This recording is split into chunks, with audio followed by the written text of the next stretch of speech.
Assalamu alaikum everyone, welcome back to another vlog, welcome back to another video. I hope you are doing well and you're watching my YouTube channel Life with Laila. Before starting the video, make sure do subscribe my channel and follow me on Instagram का handle आपको नज़र आ रहा होगा लैला अली 155, तो जल्द से जाकर मुझे इंस्टा पे फॉलो करें। सो जी चलें जी आज की वीडियो, आज का व्लॉग स्टार्ट करते हैं। आज भी मैं आपको रेसिपी देने वाली हूँ। ऐसा हो नहीं सकता मैं व्लॉग अपलोड करूँ और मैं उसमें आपको कोई रेसिपी ना दूँ, क्योंकि मेरी बहनें मुझे देखने इसीलिए आती हैं क्योंकि यहाँ पे उनको मज़े मज़े की रेसिपीज़ जो है ना वो मिलती हैं। जी मैं बस मेरा ये होता है कि मैं आपको ये ना बताऊं कि जी मैंने ये बनाया या ये खाया, या ये मेरी कोशिश होती है कि मैं जो बना रही हूँ ना उसकी रेसिपी लाजमी आपके साथ शेयर करूँ। आई होप कि आपको अच्छी लगती होंगी। तो यहाँ पे जी मैं आपको बताती हूँ, जैसे कि आपने शुरू में सिनेमेटिक देख लिए होंगे कि आज होने वाली है बारबेक्यू पार्टी। छोटी छोटी नन्ही मुन्नी सी पार्टी होने वाली है, तो उसी की मैं प्रिपरेशन कर रही थी। आप ही लोग चले गए थे और हालांकि मुझे ये था कि वो लोग रुकेंगे तो फिर हम लोग सब मिल के करेंगे, लेकिन वो चले गए वापस।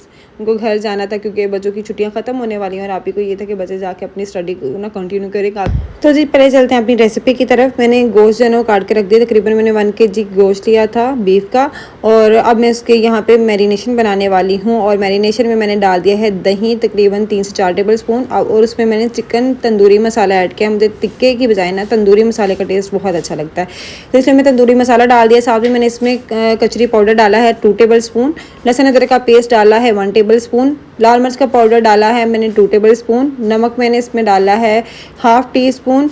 और क्योंकि गोश्त ऑलरेडी खुद से भी नमकीन होता है तो इसलिए मैंने कम डाला है उसमें। और साथ में थोड़ा सा मैंने गरम मसाला ऐड कर दिया है, और साथ में इसमें 2 लेमन जो है ना बड़े साइज़ के मैंने उसका जो रस निकाल के वो इसमें ऐड कर दिया है। बाकी इसमें मुझे कोई चीज़ इसमें डालने की ज़रूरत नहीं पड़ती क्योंकि ये मैरिनेशन बहुत परफेक्ट बनी थी, बहुत ही अच्छे स्पाइसेस से, और इसमें खटास बहुत अच्छी थी क्योंकि टिक्के जो है ना वो खट्टे खट्टे और चटपटे से अच्छे लगते हैं, तो इसलिए फिर मैंने इसमें लेमन भी ऐड कर दिया था। उसी के साथ अच्छा खासा इसका हो गया था। तो सारी मैरिनेशन को मैंने अच्छे से बना कर उसको अच्छे से मैंने मिक्स किया है। देन उसके अंदर मैं डाल रही हूँ ये गोश्त, और गोश्त डाल के अच्छे से इसको मैं सारा मसाला जो है वो लगा दूँगी, और मसाला लगा के इसको ऊपर से कवर करके मैं इसको फ्रीज़र में रख दूँगी। और ये तकरीबन मैरिनेशन मैंने करके रखी थी 6 से 7 घंटे के लिए। मैंने मॉर्निंग में कर ली थी क्योंकि रात को हम लोग बनाने वाले थे, क्योंकि सालन वगैरह इस तरह की सारी चीज़ें खा खा के ना हम लोग फुल हो गए थे। जैसे कि कल मैंने आपको दम पुख्त की रेसिपी दी, वो भी थोड़ा हैवी हो जाता है क्योंकि उसमें चर्बी और वो वेस्ट फैट होता है, तो वो थोड़ा हैवी फील कराता है। तो मैंने यही सोचा था आज हम लोग ना कुछ सालन वगैरह नहीं बनाएंगे, यही चलेगा।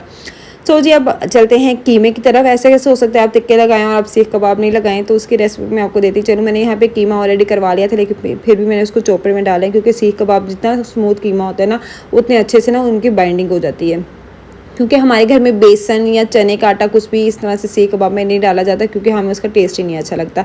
उसमें मैंने प्याज डाल दिया था। प्याज जैसे कि आपने देखा पहले मैंने चॉप करके अच्छे से उसका पानी निचोड़ कर उसको अलग से रख दिया था। प्याज पहले से आपने करके उसका पानी निचोड़ लेना, क्योंकि उसके पानी की वजह से ना कीमा जो पतला हो जाता है और आपके कबाब बिल्कुल भी नहीं ठहरते, और पतला पतला सा कीमा वो गिरता रहता है कोयलों पे। अच्छा जी, वो उस तरह से हम लोगों ने किया। उसमें मैंने लहसुन अदरक का पेस्ट भी डाला था, साथ में मैंने उसमें डाल दिया था जी हरी मिर्चें, प्याज और धनिया, वो डालकर उसको अच्छे से चॉप करके मैंने निकाली। अब सारे स्पाइसेस इसमें मैंने डाली है। लाल मिर्च का पाउडर डाला है, अजवाइन डाली है, कुछ धनिया डाला है, घी डाला है इसमें मैंने, क्योंकि फ़ैट जो है ना वो ख़त्म हो गया हुआ था तो मेरे पास पड़ा नहीं हुआ था, इसलिए फिर मैंने घी डाल दिया क्योंकि फ़ैट के साथ ना कबाब बहुत जूसी बनते हैं।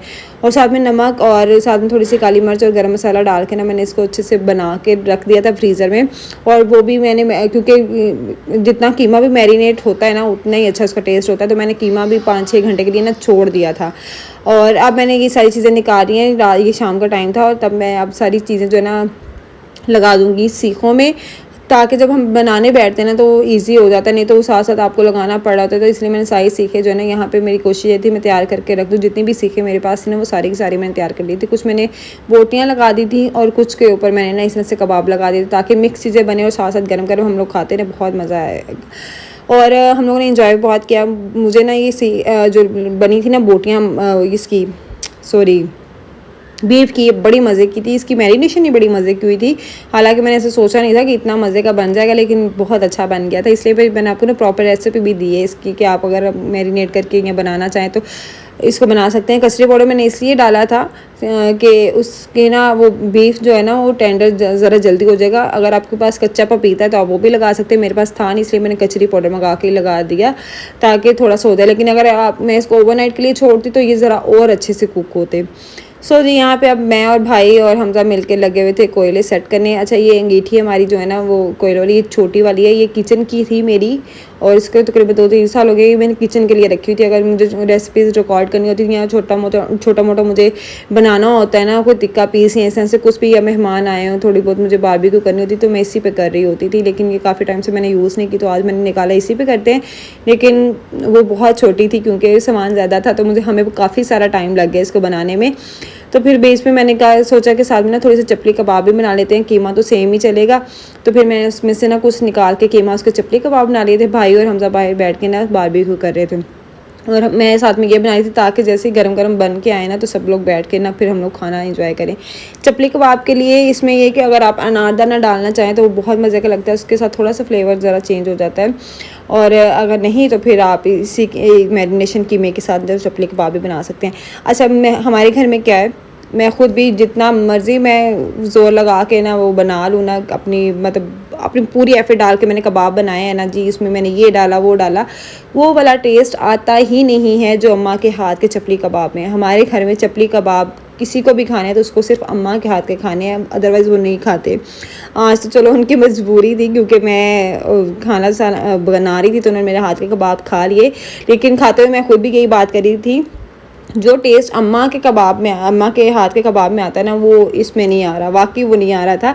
तो ज़ाहिर सी बात है बहुत सारे ऐसे खाने होते हैं जो आपको पता है कि माँओं के हाथ का टेस्ट जो है ना वो उसकी तो अलग ही बात है, उसमें तो मज़ा ही हो रहा था। हालांकि अम्मा ने शुरू से हमेशा सिंपल स्पाइसेस, सिंपल मसाले डाल के खाना बनाया है। मेरी अम्मा के हाथ का खाना माशाल्लाह से बहुत अच्छा बनता है और हमारे घर में जब भी कहीं हम लोग खाना खा रहे होते हैं या अपने घर में मैं कुछ बना रही होती हूँ तो हम लोग ये लाजमी कहते हैं कि हाँ अगर अम्मा इसको इस तरह से कर देती ना तो ये बड़ा मज़े का बन जाना था।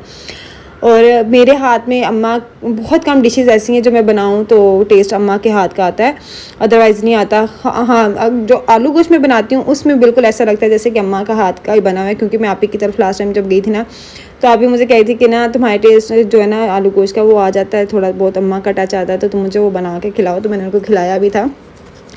तो ना आप ही के हाथ में अम्मा वाला जायका गया है ना मेरे हाथ में। बहुत कम डिशेज़ ऐसी हैं जो मुझे लगता है कि अम्मा के जायके को थोड़ा सा टच कर लेती हैं।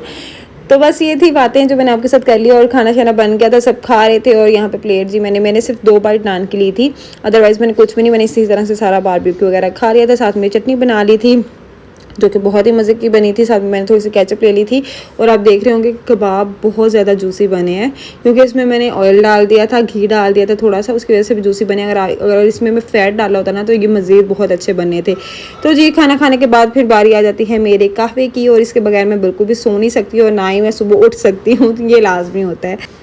तो यही थी आज की वीडियो। आई होप कि आपको अच्छी लगी होगी। अगर आपको अच्छी लगी है तो लाइक कर दें, सब्सक्राइब कर दें। अपना बहुत सारा ख्याल रखिएगा, दुआओं में याद रखिएगा। मिलते हैं नई वीडियो के साथ, तब तक के लिए अल्लाह हाफिज़।